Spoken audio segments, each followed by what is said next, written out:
we say this a lot, which is, regardless of the uncomfortableness you have with, let's say, the implied volatility in the market, at the end of the day, if you don't tokenize, the business that you're competing with that is tokenizing is going to kill you, right? That's the thing, right? So it's kind of like the same in the early days of the internet, which is that you could choose not to be online. Just the guy who is online is probably going to kill you. You could choose not to be on Instagram, but the company that is on Instagram will probably kill you. Right? It's the same trend. It doesn't change, right?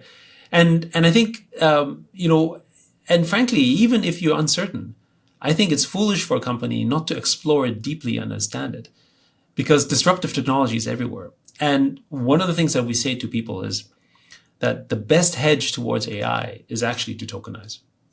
Because the likelihood that you will have an advantage over someone else using AI technology is minuscule. I'm not to say it's going to be normal. It's like, what's the advantage of someone who's on Instagram versus another company? Not much of an advantage, but you just have to be, right? It's like back in the days, you had to be in the telephone book. If you were in a telephone book, right? If you weren't in the yellow pages, you weren't found. Right? It doesn't matter whether you're big or small. You had to be there, right?